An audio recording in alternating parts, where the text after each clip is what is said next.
Swayam Prabha. Digital India. Educated India.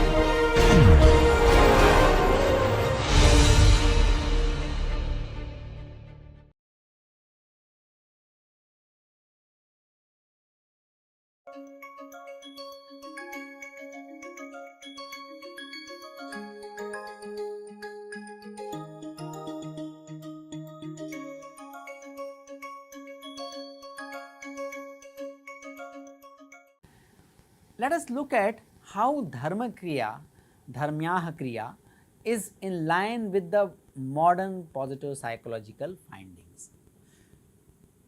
Dharmahkriya includes realization of self and expression of the power of self, expression of the talent of the self for the well-being of all. That is the essence of Dharmahkriya. If we look at the positive psychology, the foundational theory, it also talks about self-determination theory. Self-determination theory also says that human beings have tendency and power to get the autonomy. They want to have control over their environment. They have another tendency to develop competency. We have had more discussion on this in the second or third session. So, human beings have urge to get autonomy, to develop competency and develop belongingness, to build groups, to make families, to build communities. All these are natural expressions of human nature. So, in the Dharmahkriya as well, people actually realize their autonomy, their competence and their belongingness, the tendency to belongingness with the family, society and community.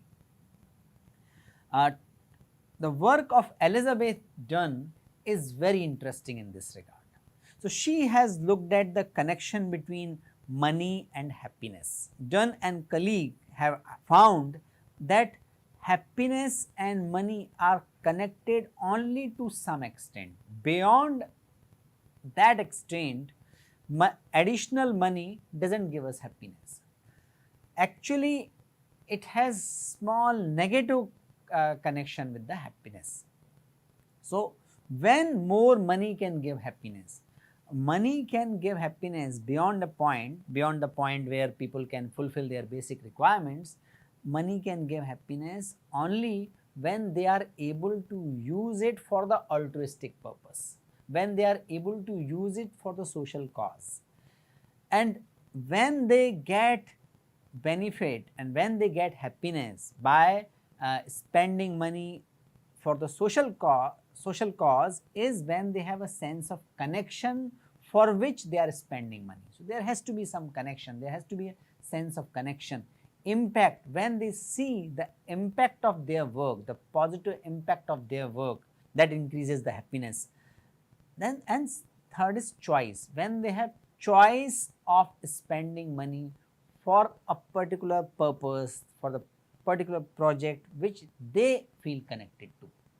So, connection, impact and choice, these three things when they are there, then only additional money, additional beyond a point where it satisfies the basic needs, additional money can give happiness only when it is spent with the sense of connection, impact and choice. Work of Bruce Hide is also very insightful about Dharmahkriya. What it says, and before we understand the work of Hide and colleagues, we need to understand this a theory called set point theory. Set point theory is the concept or a theoretical proposition based on which at least 25-30 years people build policies, and the whole thinking about happiness was around this set point theory. What it says that people have a set point about their happiness. So, people can be different in terms of their happiness, but what is the point of happiness for a person, that remains almost the same. So, if something bad happens in life, they come down to the happiness scale, but then after some time they come back to that set point. Similarly, if something great happens in their life, their happiness increases for some time, but then after that their happiness level comes to the original level. So, there is a set point. We cannot do much in terms of the policy formulation or some social interventions to enhance the level of happiness of the people. This proposition is seriously challenged by Bruce Hede and his colleague. What they have done, they looked at the panel data in Germany, and this panel data is very extensively collected at the time frame of 30 years. So, they looked at the 30-year time frame about people's satisfaction of life, their life preferences, their life choices. So, it is a very extensive survey, and these 30,000 households are involved in this survey. So, instead of looking at year to year regression between life satisfaction, happiness and other factors, they clubbed the data for 5 years. So, they looked at the average of 5 years, and what they found that over the years there were people whose happiness levels increased. So, that was the major blow to set point theory, which was about believing that people generally have one set point of their level of happiness. They found that there are quite a few people whose happiness is actually increasing very significantly in the when we combine the data in the chunk of 5 years. So, the next question was, what was increasing? What were the factors behind increase and permanent increase in the happiness? And what they found was that economic goals were not explaining the increase in the happiness. There were some non-economic goals which were increasing the which were making the permanent increase in the happiness. What was those non-economic goals? Those non-economic goals were social participation, engaging with some socially relevant projects, some social work, some helping with some sections of society, commitment for some larger purpose. These things were associated with increase in the happiness level. Healthy lifestyle and transferability through parents, these are also two very important factors. People, by changing health to the happy lifestyle, and that includes inclusion of yogic practices in our day-to-day life, that is found to be associated with the permanent increase in the happiness. One more finding is that the happiness of children is closely associated with the happiness of parents. So, as a parents, we can influence just by our personality. We can influence the happiness level of the children just by the way we are. At the same time, they found that children could change their level of happiness by their individual efforts. So, it is not only what is received genetically or in the family.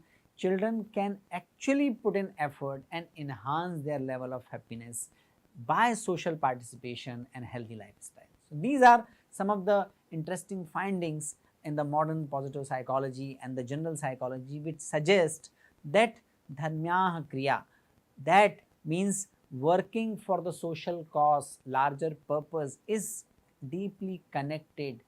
Nimit, what this sutra says, is nimit of happiness, nimit of harsh.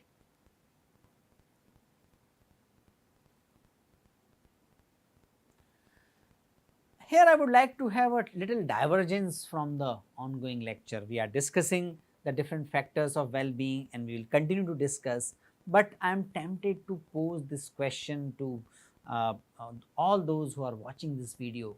If happiness is dependent on so many non-economic factors. So, by the way, in the German panel data, there was no significant difference in the happiness across different professions or across different income groups.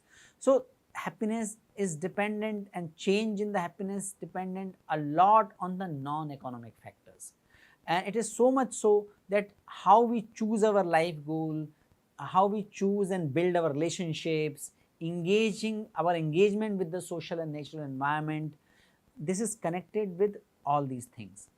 Then why our education system is predominantly focused on the economic factors and the core professional competencies which are mostly economic in nature?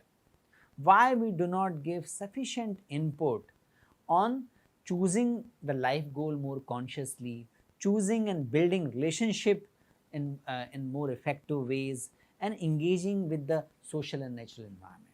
This is just a divergence. I hope there is a serious discussion on this aspect of education, which is so deeply influential on the quality of life, on the level of happiness we live at.